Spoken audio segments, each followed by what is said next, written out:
amados irmãos, no Evangelho de João, capítulo de número 9.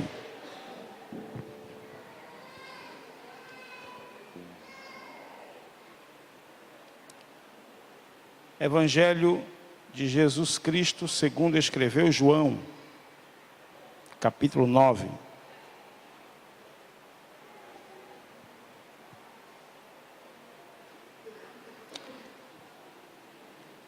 Eu vou ler, amados, apenas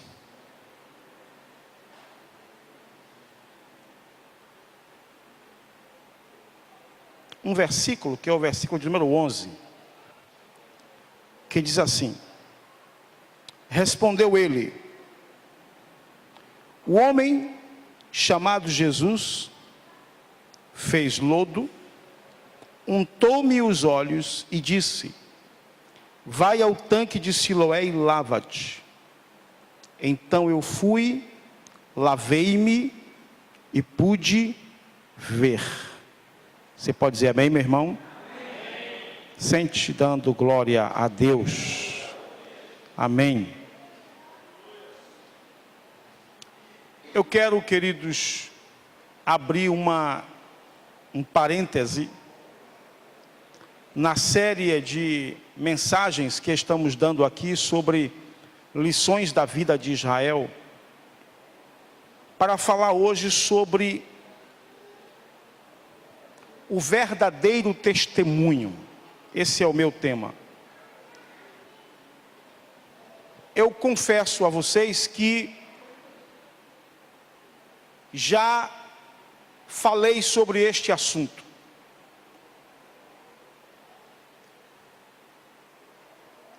E eu gosto do apóstolo Paulo, porque Paulo uma certa vez falou: eu não me canso de falar para vocês as mesmas coisas. Às vezes se faz necessário a gente falar as mesmas coisas, para que as pessoas entendam a necessidade que aquilo que se está falando sempre é uma necessidade real. Olhe para mim, por favor. O Brasil está vivendo um momento histórico. Sim ou não? O povo está tão resolvido a mudar essa história, que nessas passeatas que tiveram aí no dia 13,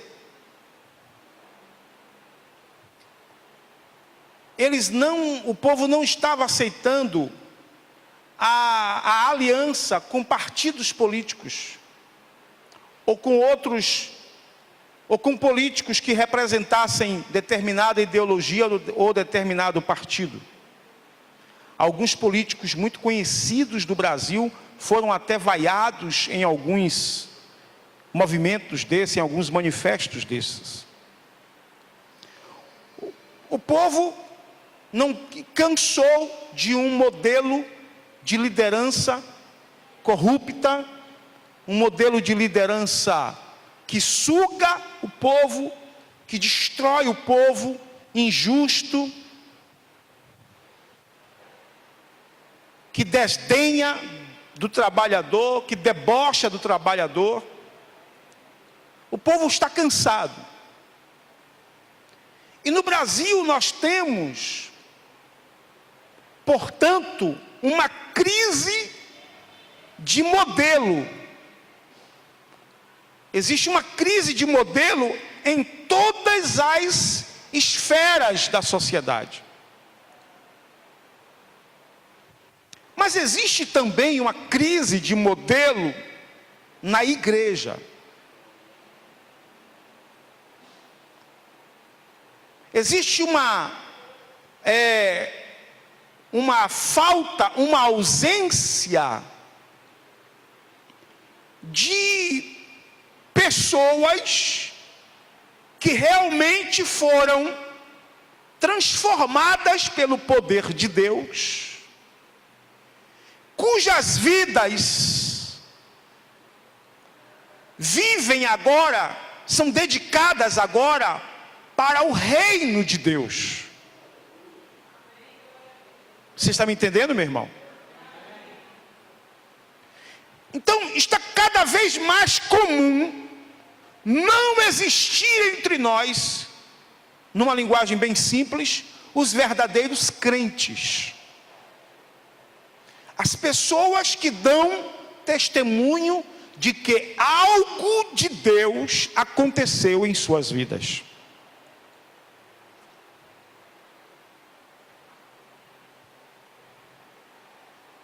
Eu quero falar sobre isso hoje. E eu encontro aqui no capítulo 9 de João alguns elementos que eu quero compartilhar com você acerca de uma vida que é realmente transformada pelo poder de Deus. E uma vez que e a partir do momento que a gente observa essas coisas que eu vou falar para vocês aqui, é preciso que a gente faça um confronto com a nossa vida, a fim de que possamos descobrir se a nossa vida foi realmente mudada por Deus, se o nosso cristianismo ele é autêntico, e se a minha vida ela é modelada pelos valores do reino de Deus. É óbvio que quando eu começar a falar para vocês, quando eu me confronto com esta palavra, ela primeiro vai falar para mim. Eu me desconstruo diante desta mensagem. Eu percebo que eu estou aquém daquilo que Deus estabeleceu para mim, através da sua palavra. Então o que eu quero conversar com vocês hoje é que está faltando pessoas na igreja, no meio dos crentes, dos salvos, que tenham marcas na sua vida, que denunciem que ela foi realmente mudada pelo poder do Evangelho. A Bíblia diz, Paulo diz que o Evangelho é o poder de Deus. Sim ou não? Se o Evangelho é o poder de Deus, ele tem a mensagem de mudar a nossa história, de mudar a minha vida, de mudar a sua vida, de nos reconstruir, nos colocar de volta no caminho. Só o Evangelho pode fazer isso. Acontece que hoje, amados, nós temos uma igreja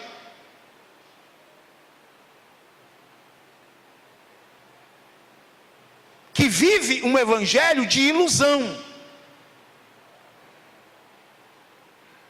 Um evangelho onde nós manifestamos nossa religiosidade na igreja, mas no dia a dia nós não somos aquilo que nós demonstramos ser na igreja. Venha comigo para o capítulo 9 de João, deixe sua Bíblia aberta, por favor, no capítulo 9 de João. E eu quero começar analisando com você o versículo 1, que diz que os discípulos perguntaram a Jesus: Senhor, Rabi, quem pecou, este ou seus pais, para que nascesse cego? Jesus respondeu: nem ele pecou, nem seus pais, mas isso aconteceu para que se manifestem nele a glória ou as obras de Deus. Olhe, a palavra manifestar aí vem do grego phanero, e ela quer dizer algo palpável, algo que se pode ver e tocar. Jesus está dizendo que é necessário que as obras de Deus em nós sejam visíveis. As pessoas têm que olhar para nós e identificar em nós algo que Deus fez em nós. Aleluia, glória a Deus. Aliás, quando nós abrimos a Bíblia em Mateus, capítulo 5, versículo 16, Jesus vai dizer: olha, resplandeça a vossa luz diante de quem? Dos homens. Para quê? Para que vejam as vossas obras e glorifiquem ao Pai Celestial que está nos céus. Jesus está dizendo: o mundo vai glorificar ao Pai quando olharem vocês e verem que as obras do Pai estão sendo operadas em vocês. Quando eles olharem para vocês e ver que em vocês há luz. E aqui está o nosso grande problema, querido. Porque nós não queremos mais ser luz. Alguns de nós não estão nem aí para ser luz. Para fazer com que a glória... Nós estávamos no treinamento sábado, e nós estávamos falando que a razão pela qual a igreja de Cristo está na terra não é outra senão fazer Cristo conhecido entre as pessoas. Qualquer coisa que a gente faça aqui na igreja que não leve as pessoas a ver Cristo, conhecer Cristo, não vale nada. É debalde.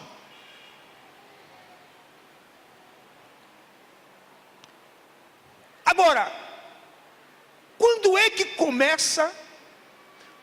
O que é que vai dizer que a minha vida foi transformada pelo poder de Deus?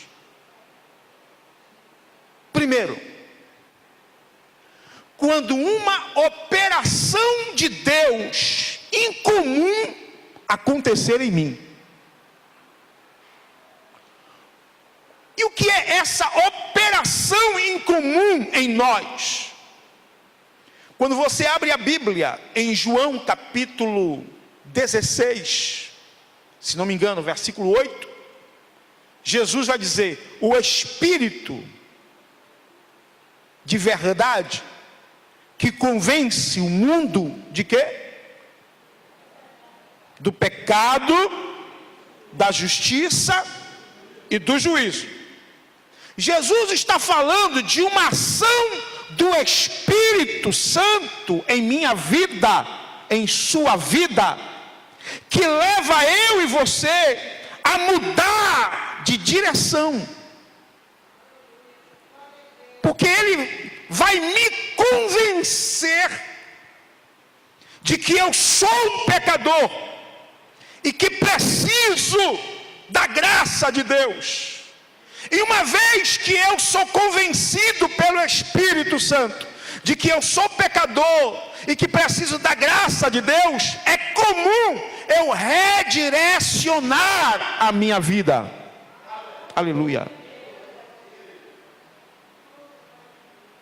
Então, a operação de Deus em nós começa com uma ação do Espírito de Deus em nós, a partir do momento que eu reconheço que sou pecador, através daquela mensagem que eu ouvi da cruz, que revelou os meus pecados, mostrou o meu estado e me apresentou a graça de Deus para a salvação da minha alma. Aleluia.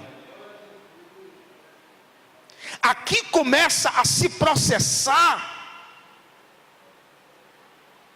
a operação do Espírito Santo, que vai me levar a ter uma vida que foi marcada pelo poder de Deus. Porque o poder de Deus, amados, a maior manifestação do poder de Deus em nós, não é aquela manifestação que talvez você veio à igreja hoje esperando que ela acontecesse aqui.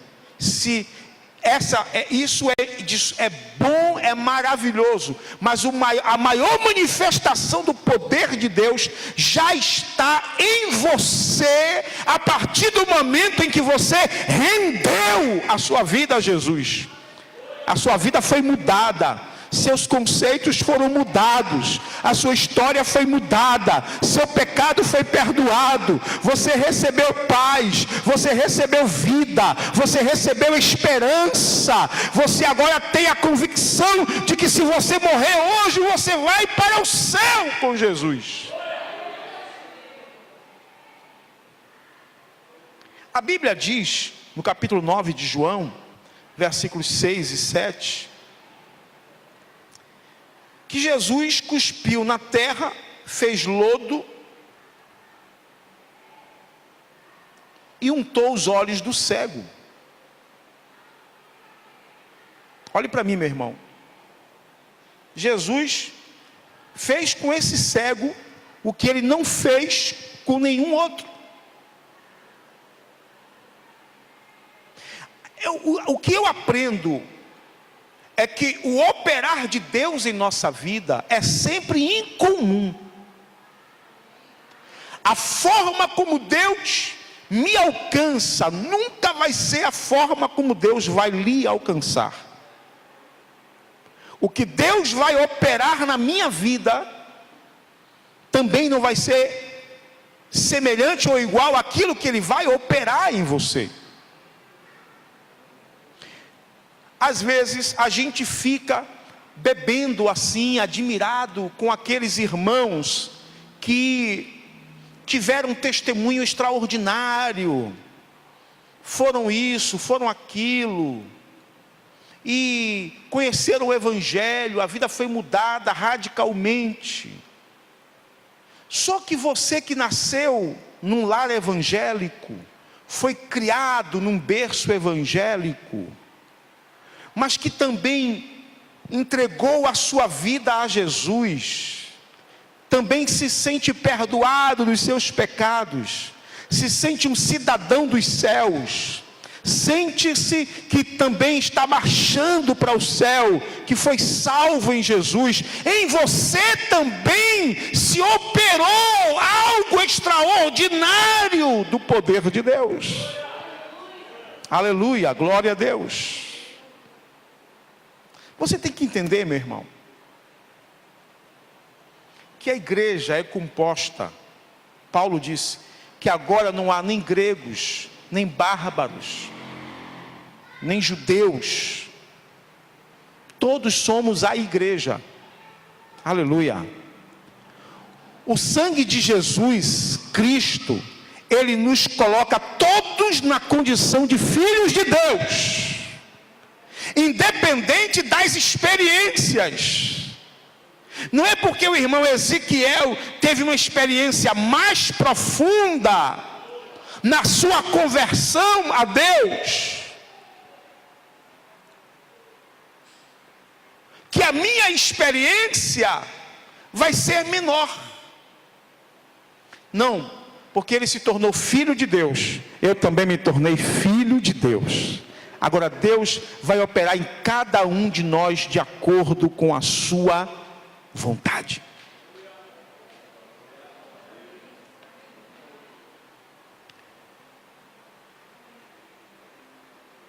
Deus sempre começa com algo incomum em nossa vida, porque Deus tem formas particulares de nos tratar. Se você me entende, diga amém. Mas eu quero dizer para você que a pessoa que foi realmente transformada pelo poder de Deus, ela começa a ter uma vida diferente, sim ou não? Ela começa a ter um estilo de vida diferente. E a primeira coisa que acontece com alguém que teve a sua vida impactada pelo poder de Deus, transformada pelo poder de Deus, é que essa pessoa, essa transformação de Deus, pode gerar na vida dela um impacto tão grande que pode gerar também uma confusão na vida dela. Abra a sua Bíblia comigo, por favor, no capítulo 9 de João, versículos 8 e 9, dizem assim: então os vizinhos e os que dantes o tinham visto a mendigar, perguntavam: não é este que estava sentado pedindo esmolas? Alguns diziam que era ele, outros diziam: parece-se com ele, mas ele mesmo insistia: sou eu. A primeira coisa que o Evangelho faz em nossa vida é gerar uma confusão. Outro dia alguém falou aqui que a gente costuma pregar dizendo assim: olha, se você aceitar Jesus hoje, os seus problemas vão acabar, Deus vai resolver os seus problemas. E alguém disse que na verdade, e isso é uma realidade, na verdade é aí que começam os nossos problemas.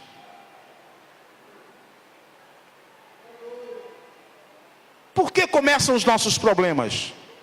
Porque as pessoas não vão entender aquilo que aconteceu conosco. O homem natural, diz a Bíblia, não pode entender as coisas espirituais. Quando o cego de nascença foi curado, gerou uma confusão. Uns diziam que era ele, outros diziam que não era. Todo mundo queria saber como foi que se deu aquele processo. Uns até começaram a acreditar que ele na verdade nem cego era. As pessoas começam a colocar dúvidas. Mas uma pessoa cuja vida é transformada pelo poder de Deus, ela começa a ser alvo de dúvidas, de ataques. A sua vida começa a virar de cabeça para baixo, e ela precisa ter, às vezes, ajuda para ela poder processar essa mudança que está sendo feita nela. Eu quero aproveitar e falar para os que estão na igreja, que foram criados na igreja e que ainda não tiveram a oportunidade de ter um encontro pessoal com Jesus. A sua vida precisa ser mudada, impactada, precisa entrar nessa confusão do poder de Deus. Aleluia. Porque o Evangelho causa isso em nós. O Evangelho vai mudar tudo, meu irmão. Vai mudar o meu pensamento, as minhas ideias. O que eu vou falar vai trazer problema para algumas pessoas. E uma pessoa que é mudada pelo poder de Deus, ela causa incômodo. Você tem que entender isso. Deixa eu lhe dizer, meu irmão. Como eu já disse aqui, o Evangelho, Paulo disse que é o quê? É o poder de Deus. O Evangelho não é uma ideologia, uma filosofia. O Evangelho é o poder de Deus. Então é algo incompreensível. E quando ele chega em nossa vida, ele vai, vou usar aqui uma expressão entre aspas, por favor, ele vai colocar a nossa vida de cabeça para baixo. O que eu quero falar para vocês hoje é que nós estamos sentindo a falta na igreja de pessoas cujas vidas foram tão impactadas por Deus, de que ela está causando um alvoroço na família, está causando um alvoroço no bairro, está causando um alvoroço na igreja. Porque você passa a ser alvo das especulações. Mas as pessoas começam a querer nos averiguar. Do versículo 10 ao versículo 26, A Bíblia diz que esse cego foi levado até para os pais, para saberem se ele realmente tinha sido cego antes. É isso que o Evangelho causa em nós, meu irmão. Aleluia. Eu não sei se vocês estão entendendo a minha fala hoje. O que eu estou querendo dizer para vocês é que a gente está se acostumando com a igreja. E nós não podemos nos acostumar com a igreja. Nós precisamos viver o Evangelho. O Evangelho precisa movimentar a gente. O Evangelho tem que mudar a minha história, a minha vida. Aleluia. Glória a Deus. Mas a gente parece estar mais acostumado com igreja do que evangelho. Igreja é o ajuntamento de pessoas, mas evangelho é a mensagem da cruz que muda a história da minha vida.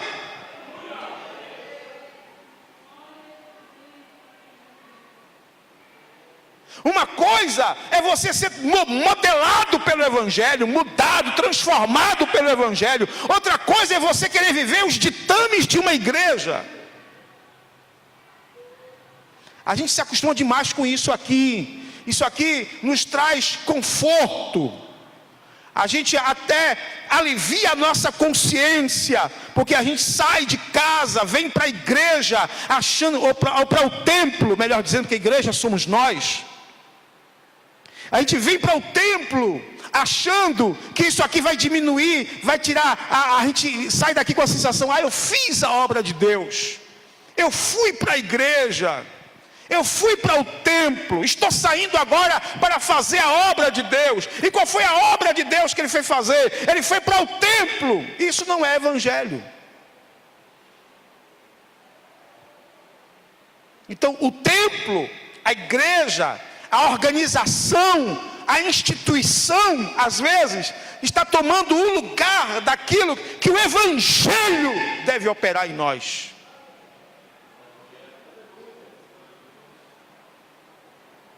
Deixa eu abrir um parêntese aqui. Não, vou fechar o parêntese. Esqueça. Teve um momento na vida deste cego de nascença. Olhem, venha comigo para o versículo de número 11 e 15. O versículo 11 foi aquele que nós lemos. Ele diz: o homem chamado Jesus fez lodo e untou-me os olhos e disse: vai ao tanque de Siloé e lava-te. Então eu fui, lavei-me e pude ver. O versículo 15 diz assim: portanto os fariseus também lhe perguntaram como vira. O homem respondeu: aplicou lodo aos meus olhos, lavei-me e vejo. Sabe o que eu aprendo aqui, irmão? Na linguagem do cego de nascença, do ex-cego de nascença, o evangelho é uma coisa muito simples. Ele não deu nenhuma explicação. O que o pessoal queria entender, como é que ele voltou a enxergar. Ele disse: não tem explicação. Simplesmente Jesus fez lodo, botou nos meus olhos, mandou me lavar, lavei, voltei, estou vendo. Esse é o meu testemunho. Essa é a forma simples como eu expresso aquilo que Deus fez na minha vida. Aleluia. Quando eu leio isso, eu aprendo que a pregação do Evangelho de Jesus Cristo, que é dada, cuja responsabilidade é dada a cada um de nós, é dada a mim e a você, é a coisa mais simples que existe. Por quê, pastor? Porque não se explica o que o Evangelho pode fazer na vida de uma pessoa, meu irmão. A única coisa que eu e você podemos fazer é dizer: eu não sei, eu só sei que eu era cego e agora vejo. Eu só sei que eu era pecador e agora sou um homem de Deus. Eu só sei que eu vivia bebendo e agora eu não consigo beber mais. Eu só sei, meu amigo, que eu era desonesto, que eu era infeliz, que eu era ingrato, que eu era péssimo, e que Deus mudou a história da minha vida. Aleluia.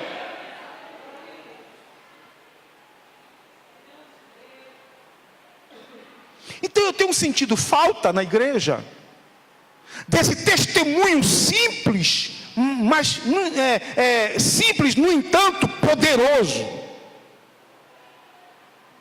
Porque não se pode negar.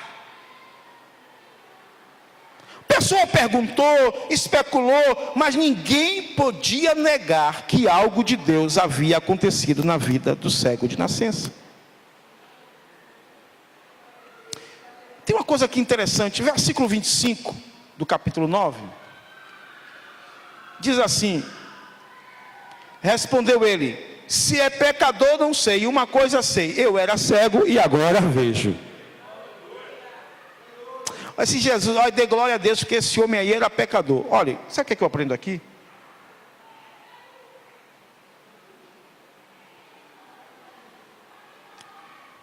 Aquilo que Deus fez na minha vida vale mais do que a opinião dos céticos, dos incrédulos, daqueles que debocham. Está me entendendo, meu irmão? Dê glória a Deus. Se Jesus era pecador, pecador para você, para mim ele é alguém que mudou a minha vida. Aleluia. Enquanto você diz que ele era pecador, ele mudou a minha história. Eu era cego e agora estou vendo. O que ele fez em mim vale mais do que o que você pensa acerca dele. Isso fala de uma convicção que está começando a ser criada no coração do homem que foi alcançado pelo poder de Deus.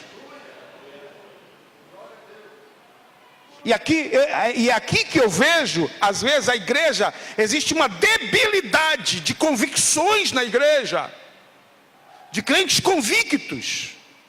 É preciso dizer que as pessoas hoje deixam a igreja por qualquer coisa. Elas mudam de ministério, mudam de igreja.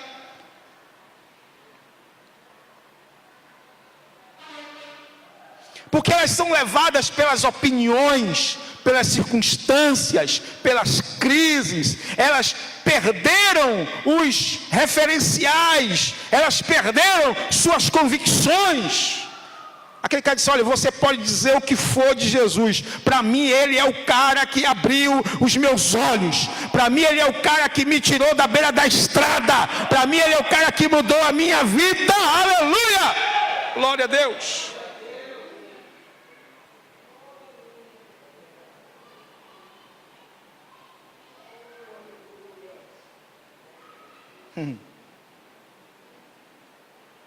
O versículo 17 diz assim: finalmente tornaram a perguntar ao cego: que dizes tu a respeito de quem te abriu os olhos? O homem respondeu: para mim ele é o quê? Profeta.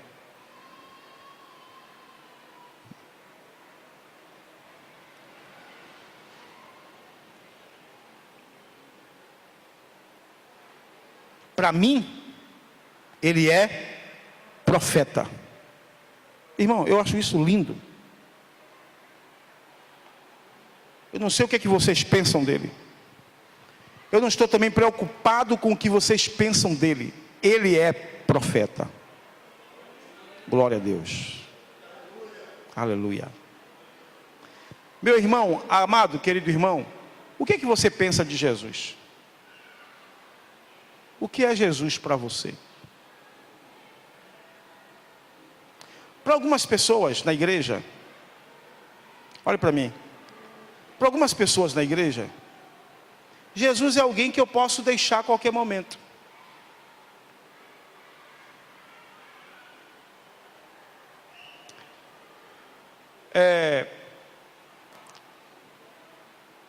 Não, pastor, eu estou muito sentido, pastor. Não consigo mais vir para a igreja. Aí você encontra, outro dia encontrei um jovem aí na porta da igreja. Eu não consigo. Eu fico assim, observando o seguinte: uma relação de amor é uma relação onde você nunca vai abandonar o outro. Se você abandona o outro, é sinal de que esse sentimento que você diz ter, já foi há muito tempo fragilizado, fragmentado. Paulo disse assim: nada poderá me separar do amor de Deus. Aleluia. Nada, nem a altura, nem a profundidade, nem o quê? Nem fome, nem a nudez. Eu posso passar por qualquer situação na história da minha vida, mas eu nunca vou deixar o amor de Deus, disse Paulo. Aleluia, glória a Deus. Porque eu sei o que ele significa para mim. Paulo chegou a dizer, foi Paulo não, foi Jó, né, disse, eu sei que o meu Redentor vive. E Paulo disse, eu sei em quem tenho crido. Aleluia. Você pode pensar o que for. Eu vou terminar com isso. Uma vida que foi impactada, transformada pelo poder de Deus. Alguém que tem um verdadeiro testemunho do poder de Deus operando em sua vida. As pessoas vão logo constatar de que algo realmente aconteceu na vida dele. O versículo 24 diz que chamaram pela segunda vez o homem que tinha sido cego. Disseram, dá glória a Deus, sabemos que esse homem é pecador. Quando eles disseram, dá glória a Deus, eles queriam admitir que realmente alguma coisa tinha acontecido. É impossível você ser alcançado pelo poder de Deus e logo não ser constatado de que algo extraordinário realmente aconteceu com você. Mas aí, olha o versículo 30 ao 33, o que vai dizer. O homem respondeu, ora isto é espantoso. Isso aqui é o cego de nascença, hein? É o cara que estava na beira da estrada. Olha o que ele vai dizer. Ele começa a fazer um discurso, uma pregação. Ele vai dizer, vós não sabeis de onde ele é, contudo ele me abriu os olhos. Nós sabemos que Deus não ouve a pecadores. Ele ouve ao homem que é temente a Deus e faz a sua vontade. Jamais se ouviu dizer que alguém tem aberto os olhos a um cego de nascença. Se este não fosse de Deus, nada poderia fazer. O cara começa a desenvolver uma pregação. Começa a ensinar princípios, valores para as pessoas. Alguém que foi mudado, transformado pelo poder de Deus. Aleluia. Ele vai sempre ter uma argumentação fundamentada naquilo que Deus fez na sua vida. Aleluia. E ele passa de ser alguém na beira da estrada para ser alguém que está anunciando às outras pessoas de um Deus real que muda a sua história. Aleluia. De um Deus vivo que é poderoso para mudar a vida das pessoas. Eu estou querendo dizer para vocês nesta noite que a minha vida tem que ser tão transformada pelo poder de Deus que ela gere em mim uma convicção tão profunda que me leve a argumentar com o homem pecador de que algo de Deus aconteceu na minha vida. E como eu dizia no início dessa mensagem, é disso que está faltando na igreja. Pessoas que foram realmente transformadas pelo poder de Deus, cujas vidas sirvam de instrumento poderoso para que as pessoas compreendam o poder de Deus. Nós não estamos precisando de crente que dá terra não, gente.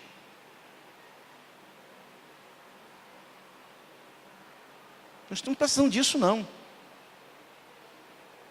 Nós estamos precisando de gente que fica no meio da igreja rodando. Isso não diz nada. Isso não diz nada.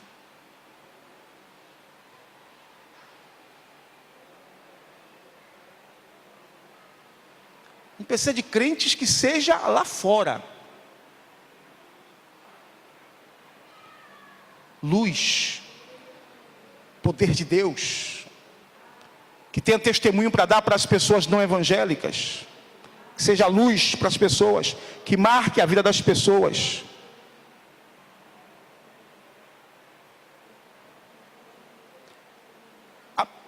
E eu finalizo dizendo que duas coisas. Primeiro, a pessoa que foi transformada pelo poder de Deus, ela vai sofrer rejeição em algum momento da sua vida.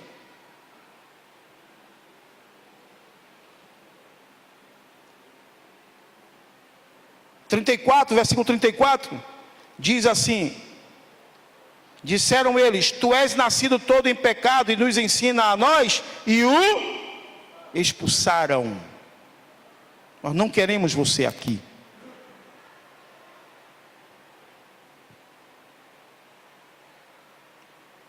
A gente tem um evangelho hoje que é muito popular, não é isso?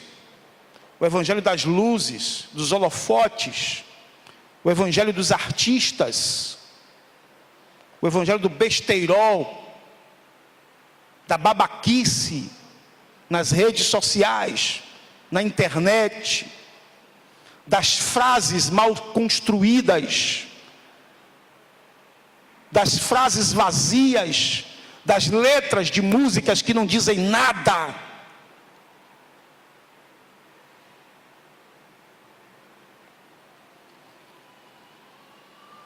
Por quê? Por quê, pastor? Porque quer que o mundo aplauda. Eles querem ser o show. Eles são as estrelas. São as estrelas gospel. São as estrelas tanto na área da música quanto na área da pregação, que ganham milhões para cantar uma música ou milhões para fazer uma pregação. E aí são aplaudidos, são ovacionados. Mas não são só eles não, nós também aqui, nós queremos essa coisa também. Essa coisa das luzes, das multidões, dos abraços.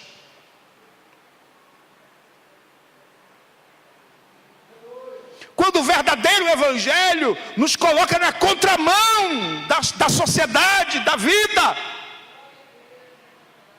nos coloca em confronto com o diabo, com Satanás, com o ateísmo, com o ceticismo, com a incredulidade, com o pecado. Então, se eu não consigo incomodar alguém, se a minha vida não consegue incomodar, se eu só agrado, é porque está acontecendo alguma coisa. A palavra de Deus diz que não pode haver, você não pode ser amigo de Deus e ao mesmo tempo amigo do mundo. Ou você vai ser amigo de Deus para ser inimigo do mundo, ou você vai se constituir inimigo de Deus para ser amigo do mundo. Quem é que falou isso? Foi um filósofo? Foi um sociólogo? Um historiador? Não, a palavra de Deus.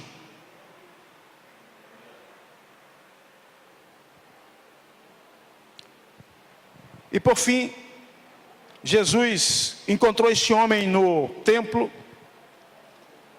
e olha o que acontece. Versículo 35.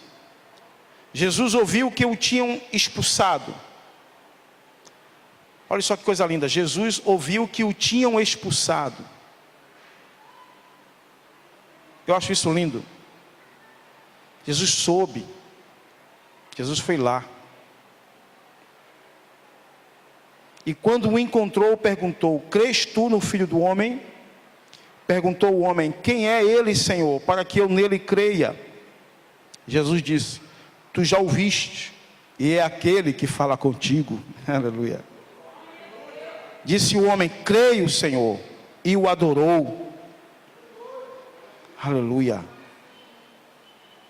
Ali, a fé do homem é consolidada. Aleluia. Ele tinha sido alcançado Pelo poder de Deus, sua vida tinha sofrido transformação. Agora ele recebe a Jesus como Messias, como Salvador da sua vida. Aleluia. Ele não é só aquele que me deu bênçãos agora. Ele é o Senhor da minha vida. Aleluia. Ele é o meu Salvador. É aquele que perdoa os meus pecados, que muda a história da minha vida. E a fé desse homem foi ali consolidada no templo, entre ele e Jesus. Eu posso ficar imaginando a cena de Jesus num cantinho lá do templo, talvez conversando com ele e dizendo: e aí, rapaz, você crê no Filho de Deus? Quem é, Senhor? Quem é ele para que eu creia? É esse rapaz que está aqui de frente com você. Aleluia. E a Bíblia diz que ele o adorou. Glória a Deus. Quando diz que ele o adorou, eu imagino o que foi o impacto que aquelas palavras de Jesus gerou no seu coração. Eu também não sei qual foi o gesto de adoração que ele fez. Se ele se ajoelhou, se ele colocou as mãos postas, se ele abraçou Jesus em sentimento de adoração, mas aquele gesto dele queria dizer: Senhor, a minha vida agora é tua, eu creio que tu és o Salvador, que tu és o Messias.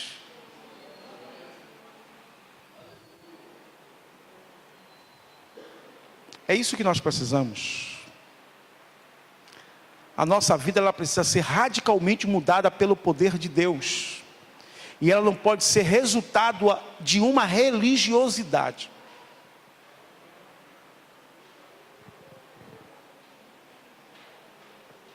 Que Deus em Cristo abençoe a sua vida, meu irmão.